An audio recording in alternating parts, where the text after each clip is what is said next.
Thank you. Next Rajitha గారు please. అందరికీ శనార్థులు.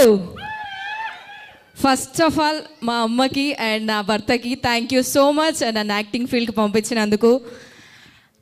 Yes, శివన్నకి thank you so much. Anil గారికి thank you so much. And my village team సభ్యులందరికీ and ఈ మూతవారికి ఆర్ట్ డిపార్ట్మెంట్, టెక్నికల్ డిపార్ట్మెంట్ వాళ్ళందరికీ థ్యాంక్ యూ. నేను ఇక్కడ కనిపించానా? లేదు కదా. అసలు ఈమె ఎవరు అనుకుంటారు కదా. పంతులు గారి వైఫ్ క్యారెక్టర్ చేశాను. ఇలా వచ్చి అలా వెళ్ళిపోతాం మెరుపు తీగలాగా. బట్ ఆ చిన్న క్యారెక్టర్ అయినా సూపర్గా ఉంది. Thank you so much Shivanna. Really నేనైతే చాలా హ్యాపీగా ఉన్నాను. నన్ను సపోర్ట్ చేసిన ఫ్యామిలీ మెంబర్స్కి, ఫ్రెండ్స్కి, నా ఫాలోవర్స్కి ప్రతి ఒక్కరికి నేను రుణపడి ఉంటాను. Thank you so much. Thank you Rajitha, thank you so much. And Ganga Prasad గారు మంచి అద్భుతం